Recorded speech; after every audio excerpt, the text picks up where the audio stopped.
You're doing it all wrong. Everyone following Andrew Huberman is making the same fatal mistake, and I'm going to show you exactly what it is in the next few minutes.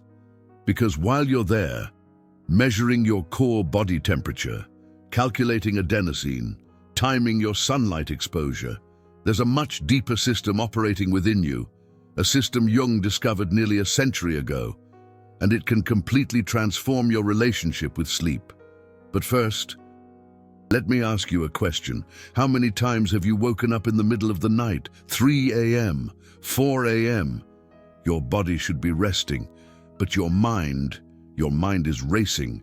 You grab your phone, you check if you followed all the protocols, no caffeine after 2, reduced blue light 2 hours before bed, kept the room at 68 degrees.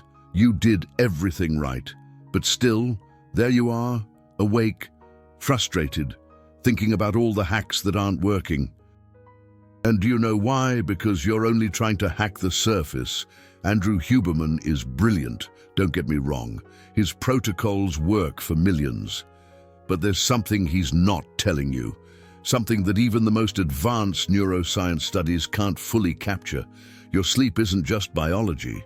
Your sleep is a bridge between the conscious and the unconscious, between the day you lived and the night you need to process, between who you are and who you are becoming. Carl Jung knew this. In 1928, Jung began documenting something extraordinary. He realized that the people who had the deepest sleep problems didn't have sleep problems. They had soul problems. Listen to this carefully. Jung discovered that our unconscious uses the transition to sleep as a portal, a sacred moment where our psyche processes not only the day's experiences, but the unresolved conflicts of our entire existence. And when you try to force this process with rigid protocols, you're fighting against the oldest wisdom of your own being. Imagine for a moment, you are a person carrying deep tensions, fears you've never faced, dreams you've abandoned, parts of yourself you've rejected. During the day, you keep everything under control. You work, you produce, you function. But when night falls, when you lie in bed, your conscious mind relaxes. And it's precisely at that moment that the unconscious awakens. It has things to show you, messages to deliver, processes to complete. And you're there trying to silence it all with melatonin. Jung called this the great resistance. The resistance we create when we try to control processes that should flow naturally.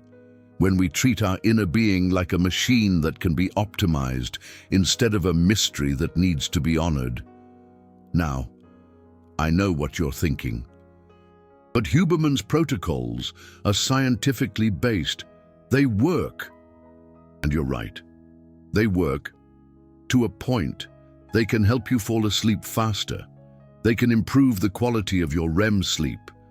They can regulate your circadian rhythm, but they don't touch the root, because the root isn't in your core body temperature. It's not in your light exposure. It's not in your adenosine levels. The root is in your relationship with the unknown within you.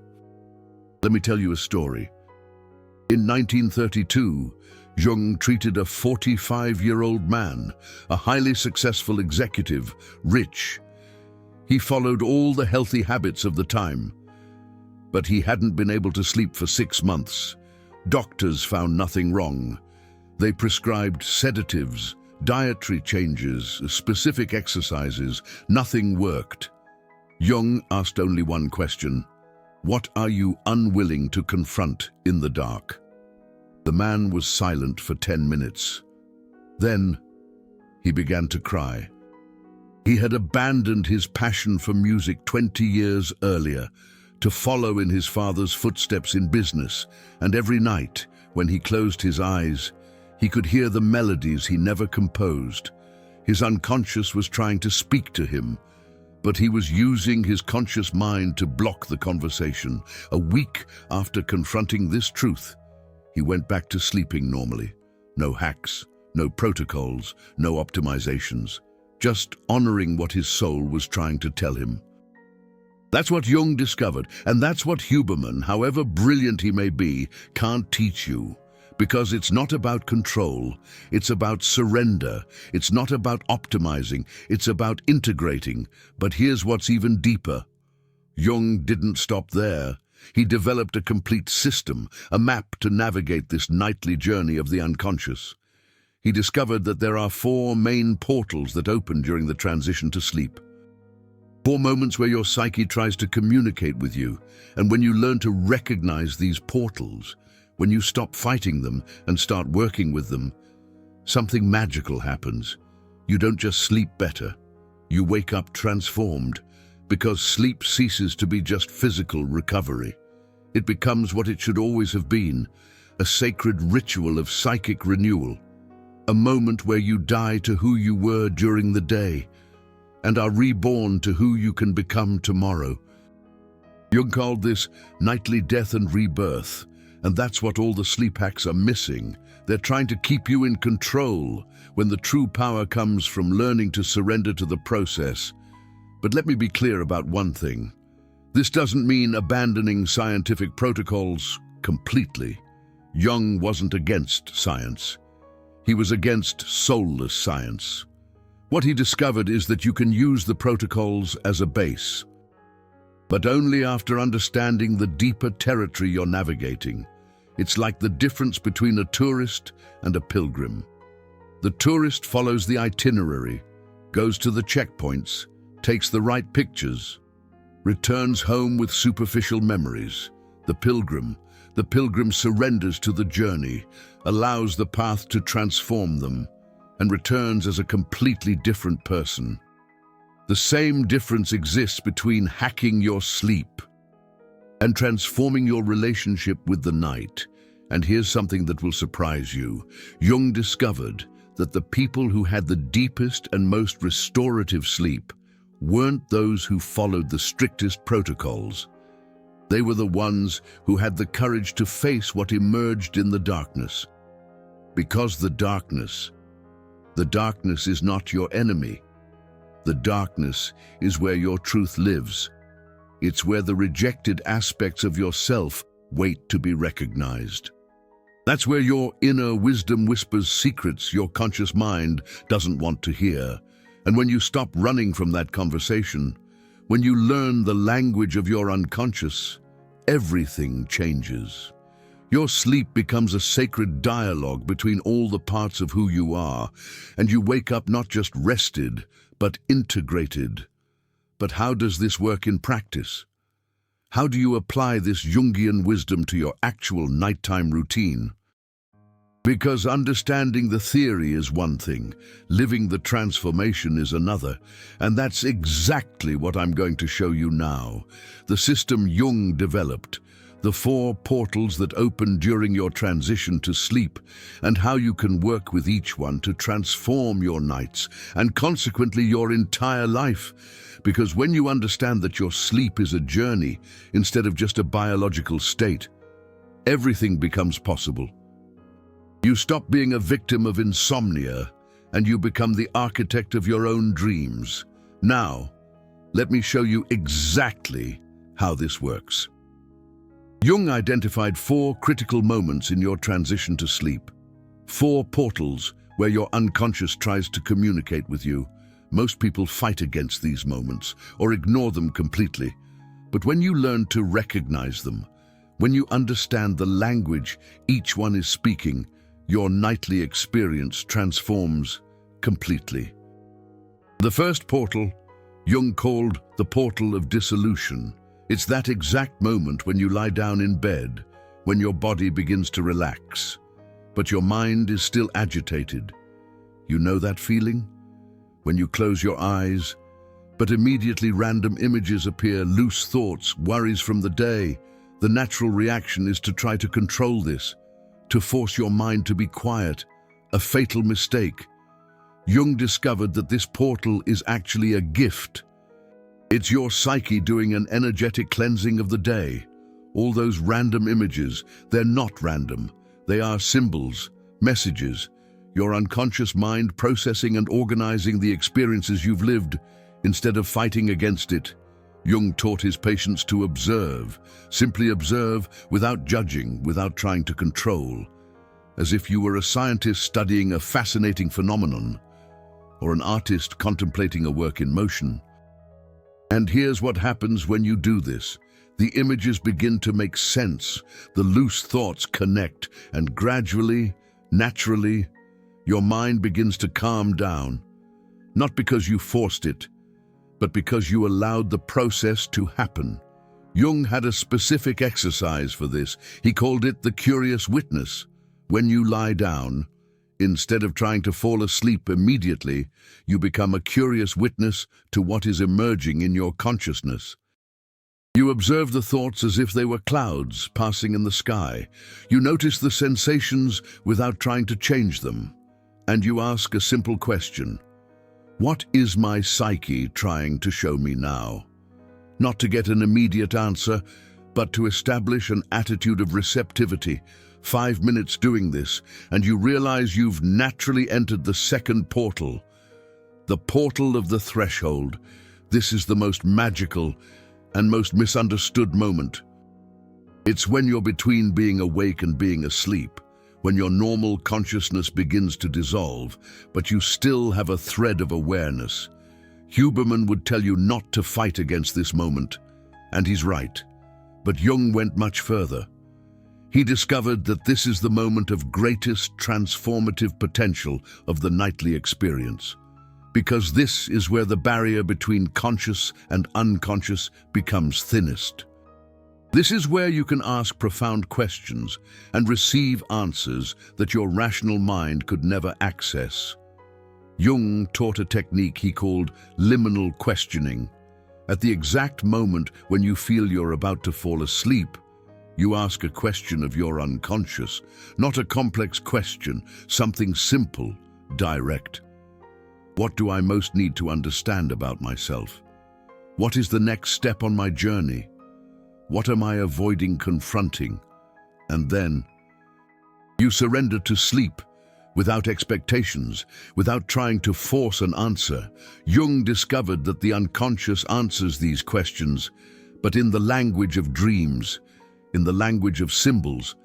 And when you wake up, often the answer is there, clear as crystal, sometimes through a specific dream, sometimes through an intuition that awakens with you, sometimes through a new feeling, a certainty you didn't have before. But for this to work, you need to be willing to receive any answer that comes, even if it's an answer you don't want to hear, because the unconscious never lies. It may speak in symbols, in metaphors, but it never lies. And here's something fascinating that Jung discovered.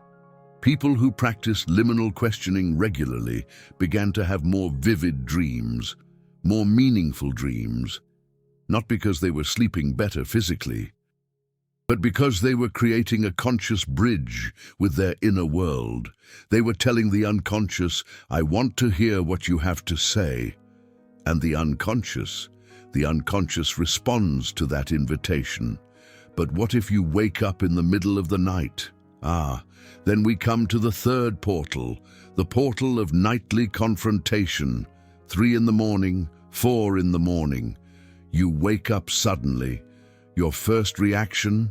Frustration? No, not again. You grab your phone, check the time, calculate how many hours of sleep you've lost, and then the anxiety begins.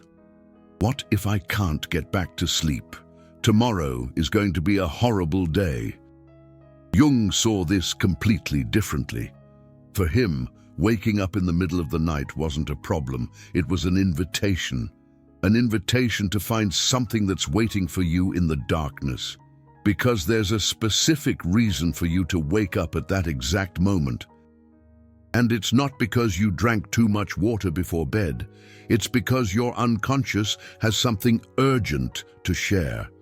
Something that can't wait until morning. Jung developed a specific protocol for these moments. He called it nightly dialogue.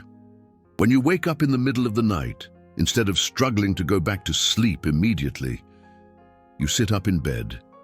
You take 3 deep breaths. And you ask, why did I wake up now? What needs my attention? Then you sit in silence, observing. Sometimes it's a specific worry you've been avoiding during the day.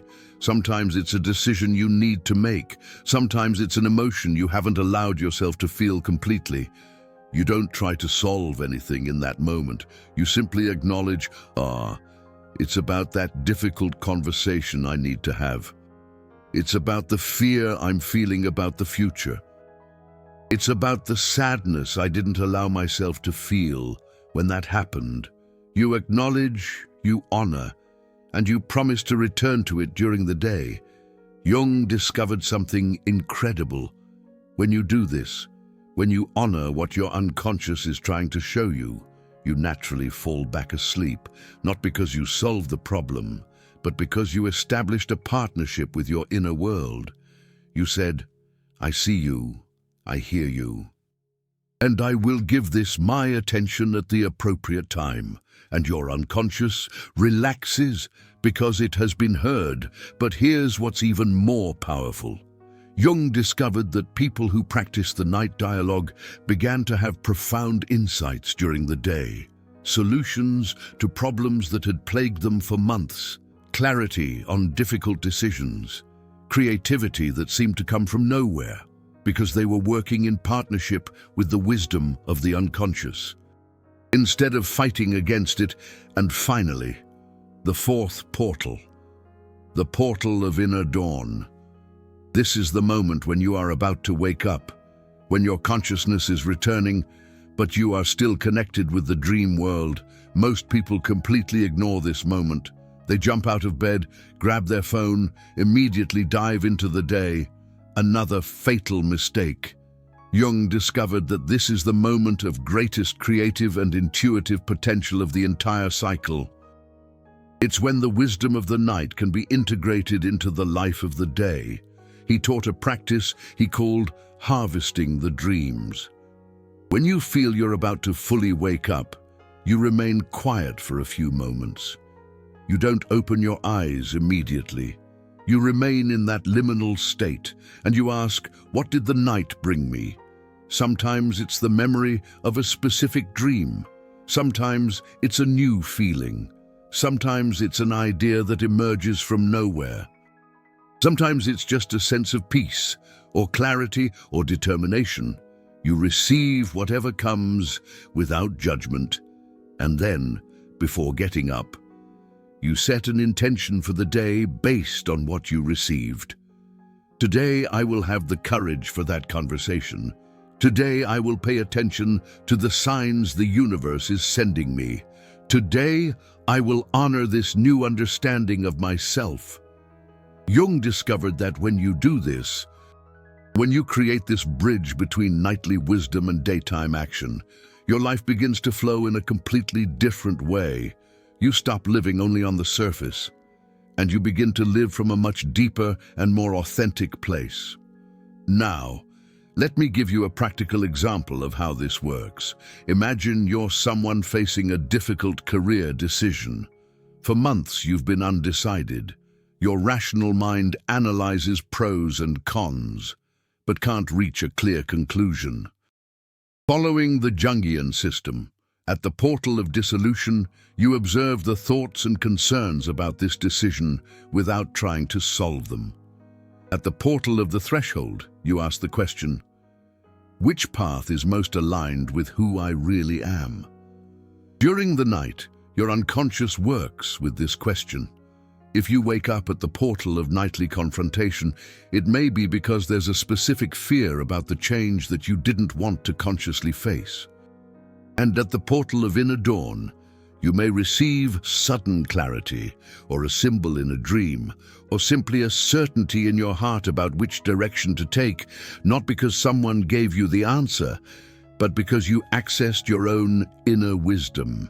And here's what's revolutionary about this. When you make decisions from this place, they are not only rationally correct, they are energetically aligned. They come from a place of total integrity, of connection with who you really are, and therefore they flow much more easily into real life. But let me be straight with you about one thing. This system isn't for everyone. If you're just looking for quick hacks, if you just want to optimize your numbers, if you're not willing to confront deeper aspects of yourself, then stick with Huberman's protocols. They'll serve you well. But if you feel there's something more, if you intuit that your sleep can be a gateway to real transformation, if you're tired of living only on the surface, then this is for you. Because Jung discovered something that modern science is only beginning to understand. We are not just biological machines that need maintenance. We are beings with a deep psychic dimension, a soul that needs to be nourished and honored. And when you transform your relationship with sleep, when you stop seeing the night as an obstacle and start seeing it as a sacrament, everything in your life changes. You wake up not only physically rested, you wake up connected to your deepest essence. You wake up knowing who you are and where you're going. And that is priceless, because in the end, the question isn't, how can I sleep better? The question is, how can I live more deeply? And when you find the answer to that second question, the first resolves itself naturally. Jung knew this 100 years ago. But wait, there's something I haven't told you yet. Something that completely changed my perspective on all of this. And that will change yours too. In 1956, 3 years before Jung died, he wrote a letter to a colleague. A letter that was only discovered in the Jung Foundation archives in 2008. In this letter, Jung revealed something he had kept secret for decades. He said that during his own journey of exploring the unconscious, during his famous experiences with what he called active imagination, he discovered that dreams were not just messages from the personal unconscious. They were, and listen to this carefully, access points to the collective unconscious of humanity. Jung believed that when we sleep, when our individual consciousness dissolves, we connect with a network of wisdom that transcends our personal experience. A network that contains the archetypal patterns of all human existence. And here's what's even more impressive. Jung discovered that certain people who had developed a deep relationship with their own dreams, began to dream not only about their own lives, they began to dream about the future, not literally, but through symbols and patterns that anticipated changes that were to come. Jung documented cases of patients who dreamt of significant political shifts months before they occurred, who dreamt of scientific breakthroughs before they were announced, as if the collective unconscious were a kind of cosmic information network, and sleep our access point. Now, I know this might sound too esoteric for you, but consider this for a moment. How many times have you had a sudden intuition about something, only to discover you were right? How many times have you dreamed of a solution to a problem, and it worked perfectly in real life? How many times have you had a bizarre dream, and then similar events unfolded in your life? Jung believed these weren't coincidences. They were your psyche, accessing information your conscious mind couldn't grasp. And when you cultivate a deeper relationship with your sleep, when you stop viewing dreams as merely mental leftovers from the previous day, you begin accessing levels of intuition that can revolutionize your life. But here's something that will give you chills. Jung also discovered the opposite. He found that when a person is utterly disconnected from their inner life, when they live only on the rational surface, their sleep becomes a wasteland, not just in terms of quality, but in terms of meaning. These individuals don't dream. Or if they do, they don't remember. Or if they remember, the dreams are fragmented and senseless. It's as if they've lost access to an entire dimension of human experience. And this, Jung realized, was becoming epidemic in modern society. People living increasingly superficial lives, increasingly disconnected from their own depth. And consequently, experiencing increasingly severe sleep problems, not because their bodies weren't functioning properly, but because their souls were starving. Jung called this archetypal hunger, the hunger we feel when we lose touch with the deepest patterns of existence, when we stop living poetically and start living only functionally. And here's something that completely captivated me when I discovered it. Jung made a prediction. He said a time would come in human history where technology would advance so much that people would be tempted to outsource even their unconscious processes. They would try to optimize, control, and hack even the most sacred aspects of the human experience. And when that happened, when we completely lost reverence for mystery, we would face an unprecedented spiritual crisis, a crisis that would manifest first through sleep disturbances. Does that ring a bell? We live in an age where we try to hack literally everything: our productivity, our emotions, our relationships, our creativity, and now our sleep.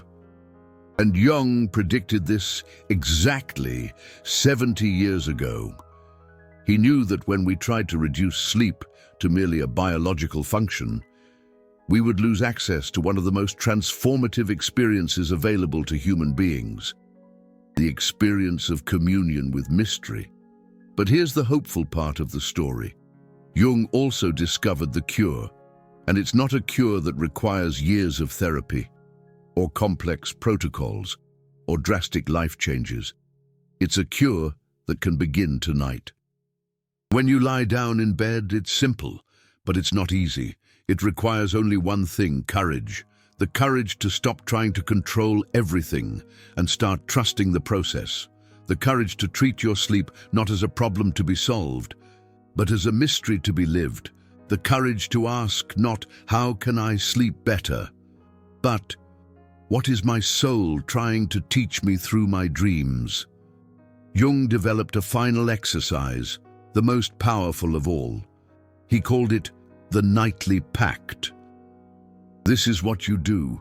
Before you sleep, you make an agreement with your unconscious. You say, and it can be silently, in your mind, or you can whisper it, or it can simply be an intention. I relinquish control over what will happen during my sleep. I trust the wisdom of my psyche, and I commit to honoring whatever emerges from this experience. And then you surrender, completely, without expectations, without an agenda, without trying to force anything. Jung discovered that when a person did this, when they truly surrendered to the process, extraordinary things began to happen. Not just better sleep quality, but synchronicities during the day, creative insights, solutions to long-standing problems, deep connections with other people. It's as if the whole of life starts to flow more harmoniously, because you stopped fighting the river and started sailing with the current. But let me tell you about the most extraordinary case Jung documented. In 1943, during World War II, Jung treated a woman who hadn't been able to sleep for 2 years. She had lost her husband in the war, and every night when she closed her eyes, she saw horrific images: battles, destruction, death. Doctors said it was trauma, prescribed sedatives, conventional therapies. Nothing worked. Jung did something different. Instead of trying to make the images stop, he asked her to begin dialoguing with them. "The next time you see these images," he said, "don't run away. Ask them, 'What do you want to teach me?'" The woman was terrified. "How can I dialogue with horror?" Jung replied something that still gives me chills today. "Because perhaps the horror isn't your enemy. Perhaps it's your teacher." 3 weeks later, the woman returned to Jung's office. She had followed his instructions. And something incredible had happened. The images of war began to transform. First, she saw battlefields becoming flowering fields. Then she saw dead soldiers reborn as trees. Then she saw war itself transforming into a cosmic dance between destruction and creation, and then she began to dream of her husband, not as he was in life, but as a presence of light, guiding her through dreamlike landscapes of indescribable beauty. These dreams not only cured her insomnia, they transformed her completely. She became an artist, painting the visions she received during sleep, and her paintings touched people profoundly. Jung realized she had done something extraordinary. She had transformed her personal trauma into a connection with the sacred, and that is what Jung called the nightly alchemy, the ability to transform any experience. No matter how painful, it's a doorway to transcendence. Through sleep, through dreams, through the courage to face what emerges in the darkness. Now, you might be thinking, but what if I don't remember my dreams? Jung had an answer for that too. He said that remembering dreams isn't the most important thing. The most important thing is the attitude you bring to the process of sleeping. When you lie down with reverence, when you treat sleep as a sacrament, something shifts within you. Even if you don't remember a single specific dream, because the work is happening on a level deeper than conscious memory. It's happening at the level of the soul, and you perceive this not through memories, but through changes in your waking life. You wake up with more clarity, more creativity, more compassion, not because you hacked something, but because you opened yourself to be transformed. And here's one last thing Jung discovered. He discovered that when a person develops a sacred relationship with sleep, they cease to fear death, because every night they practice dying. Every night they let the identity of the day die. And every morning they are reborn, renewed. And gradually, they realize that physical death is just an extension of this process, a final surrender to the mystery. Jung called this preparation for the final journey, and he believed that the people who mastered the art of sacred sleep were the same ones who could face death with peace and dignity, because they had already practiced it 1,000 times, 1,000 small deaths and rebirths, 1,000 surrenders to the unknown, 1,000 acts of faith in the larger process of existence. So let me ask you a final question. When you lie down tonight, what will you choose?